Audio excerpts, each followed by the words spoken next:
how Sidhart became Sid. Somehow through life we distract ourselves from it and get pulled in different directions. How did you come in contact with Rahman and how did you start collaborating with him? Definitely. Music doesn't have a time of day or night for him. Fault lines older than sunshine, covered in gold. Still don't know how I'm getting home. Hey everyone, this is Sid Sriram here and you are watching me on Radio City Freedom.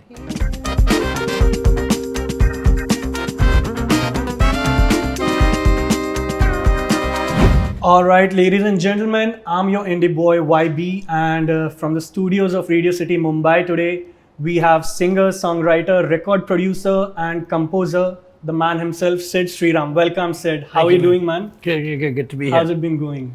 Good. I was away from India for most of this year.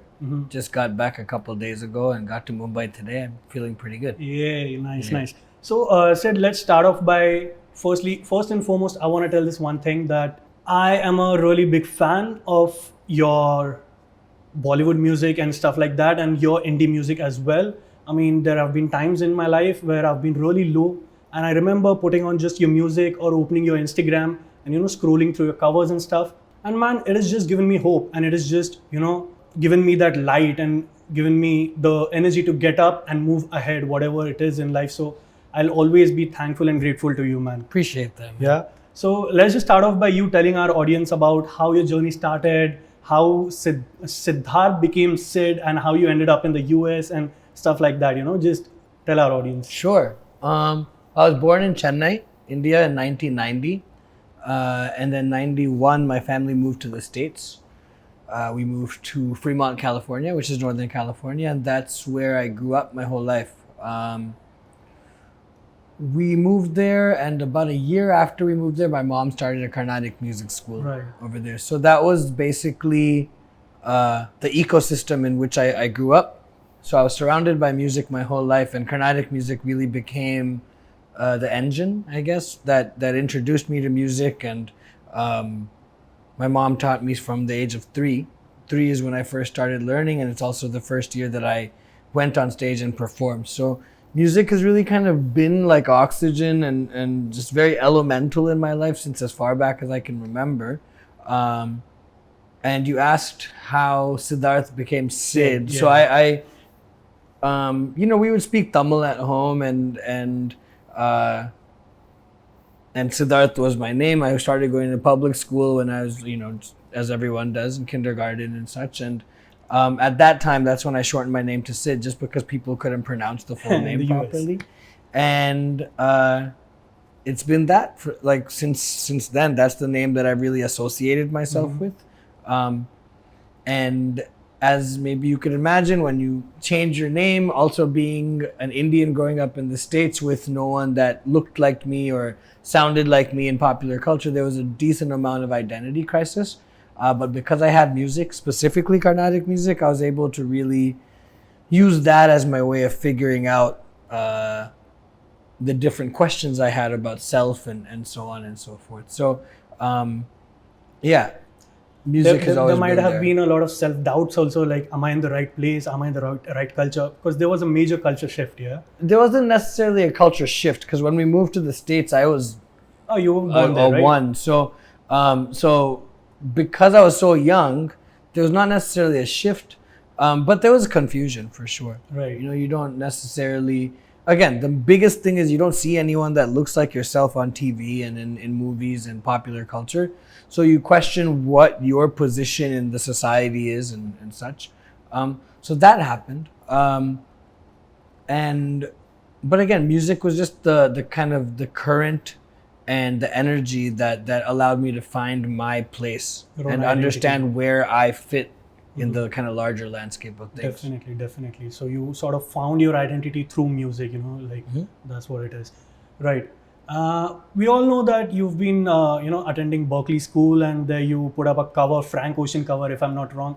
And that sort of blew up and you got those big eyeballs on you and people started recognizing that, hey, there's a man called Sid Sriram and he's got this amazing voice, But tell us, how did A.R.Rahman happen after that? I mean, how did you come in contact with Rahman and how did you start collaborating with him? Sure. So it was probably 2010. So even before that Frank Ocean cover happened, I had sent him an email while I was still in college with some of the original music that I was working on at the time. And it was a cold email. I just a shot in the dark, really. And, you don't really expect to get a response. But about maybe a week after I sent that initial email, he did respond. He really liked my voice and he liked the music that I'd sent him. And I grew up idolizing the man. His music was really the soundtrack to my whole life. At different stages of my life, his music deeply resonated. So and this was a year after he got the Oscar for Slumdog Millionaire. So like I was saying, growing up, we didn't see people that looked like me on TV. That was a major instance of seeing someone not only from India but from the same city that I was born in, on the highest kind of platform in the West. So I sent him that email. He responded. About a year later, I met him when I had come to Chennai for the December Carnatic music season. So I met him then, and then a few months later, I recorded my first song with him. Wow. Yeah. How do you like working for him? Tell us about his energy and how is he as a person and how do you find him? Yeah, it's you grow up idolizing someone and they say don't meet your heroes, and but with him, once I met him, that's when you really understand the depth of the energy and the weight with which he moves and his outlook on life, his outlook on music. Just being around him,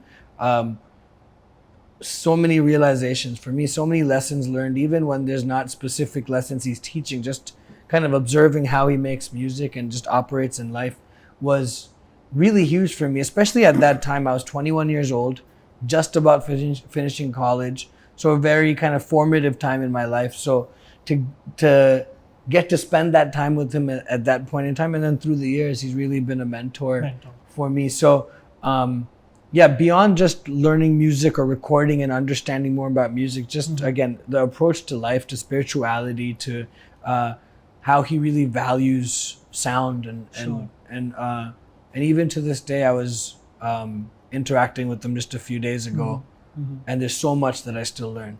So it's been, at first it was a dream come true, and then after that it's just I'm like a sponge, just soaking up as much as I can when I'm around him. Definitely, man. Yeah. So he works at night time, yeah? He prefers night time. Yes. Yeah. I mean, it's been a mix for me. It hasn't only been night. Like the first song I recorded for him was nighttime for me. I was in Boston and we were on Skype, and he was in Mumbai, so it was daytime for him. So I think it's definitely a lot of people associate him with working through the night, which he does, and I've been in those instances, but I've also had recordings that have gone through the day. So through the day, yeah, definitely. Music doesn't have a time of day or night for him, for sure. Yeah, but I've heard ARR runs on this schedule where he only functions at night, and also that's what I wanted to know if that was... like once you reach that level of legend, there's many myths that go around. No, it's true. Like he does work at nighttime, but I think it's not constrained only to that. Obviously. No, I get it. Let's talk a bit about your album, man. Like I know you released Entropy in 2019. Yeah, 2019, right? And just to tell you all, Sid just released an album called Sidhart in 2023, and it's a really beautiful album. It surpasses the genre constraint, and it is it's a mind-blowing album, a mixture of pop, soul, R&B, jazz, and it's just wonderful. So let's talk a bit about songs on that album, man. This particular song, Do the Dance, is doing pretty well. It's got 1.5 million plays on Spotify right away. I mean, it's just released and it's got 1.5 million plays. I really love that song. And when you say do the dance, what do you mean by dance? Are you metaphorically referring to something else? Because there's this philosopher in the East, Southeast, called Osho. Osho had once said that this whole world is a stage and life is a dance. So you live your life as if it's a dance. So when you say do the dance, what do you mean by the word dance? Is it a metaphor? It's definitely a metaphor, but I don't think like in terms of like stage. The way I look at it is that song is about the search for home and trying to identify what home means to me, and the lifelong quest for the source, like where we come from. And the dance to me is distracting oneself. The opening lines of that song are fault lines, older than sunshine, covered we'd in love gold. it if you sing those lines for us, Yeah, man. Couple sure. of lines, please. It's a Fault lines older than sunshine, covered in gold. Still don't know how I'm getting home. No, I'm not ready for peace yet, deep in my soul. Vices scream, no, I'm not letting go. Do the dance. yeah. So the vices scream, no, I'm not ready for peace yet, deep in my soul. Vices scream, no, I'm not letting go. I think that really kind of encapsulates what the dance is. The dance is, we know we're on this quest or the search for truth. Right. And somehow through life we distract ourselves from it and get pulled in different directions. And I think that's what, to me, the dance is. The line is, do the dance as we fall.